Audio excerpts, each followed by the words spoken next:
চলো আজকে তোমাদের সাথে একটা হেলদি ব্রেকফাস্ট রেসিপি শেয়ার করে নেওয়া যাক। ওটস চিল্লা হয়তো তোমরা বানিয়েই থাকবে, তবে আমার পদ্ধতিটা শেয়ার করার জন্য আজকে আমি চলে এলাম। প্রথমে নিয়ে নিয়েছিলাম কিছুটা পেঁয়াজ কুচি, কিছুটা লঙ্কা কুচি, কিছুটা ক্যাপসিকাম। এটা অপশনাল, তোমরা নিতেও পারো আবার নাও নিতে পারো। তারপর নিয়ে নিয়েছিলাম কিছুটা টমেটো, আর ফাইনালি একটু ধনেপাতা। চিল্লার জন্য আমি নিয়ে নিয়েছিলাম ব্যাগরিসের ওটসের আটা, যেটা তোমরা যে কোনো ভ্যারাইটি স্টোর বা অনলাইন মার্কেটে পেয়ে যাবে। এরপর একটা কাচের বোলে আন্দাজ মতন আটা নিয়ে নেওয়ার পরে সেটাতে পরিমাণ মতন নুন আর চিনি টেস্টের জন্য দিয়ে দিয়েছিলাম। তোমরা দরকার হলে ব্রাউন সুগারও ইউজ করতে পারো। এর মধ্যে আমি দিয়ে দিয়েছিলাম 2টো গোটা ডিম। চিল্লার কোয়ান্টিটি বুঝে তোমরা 2টোর জায়গায় 3টে ডিমও ব্যবহার করতে পারো।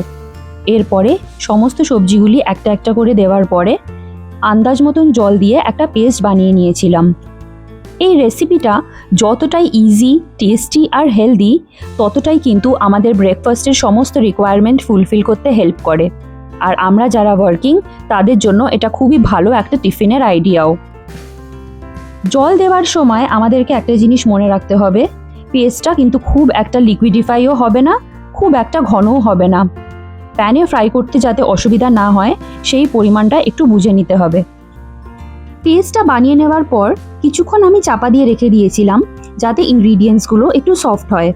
এবার একটা ননস্টিক প্যানে খুবই সামান্য হোয়াইট অয়েল ব্রাশ করে নিয়েছিলাম এবং তাওয়াটা গরম হওয়ার পর কিছুটা জলের ছিটে দিয়ে নিলে ভালো, তাতে চিল্লার পেস্টটা আটকে যায় না।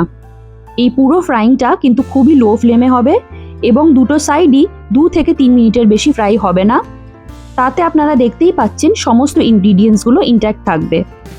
আমাদের ওটস চিল্লা কিন্তু একদম রেডি। এবার তোমরা তোমাদের পছন্দের জিনিস দিয়ে গার্নিশ করে নিতে পারো, যেরকম আমি কিছুটা চিলি ফ্লেক্স আর কিছুটা গোলমরিচের গুঁড়ো ব্যবহার করে নিয়েছিলাম।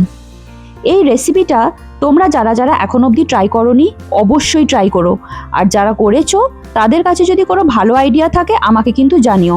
সকলে ভালো থেকো।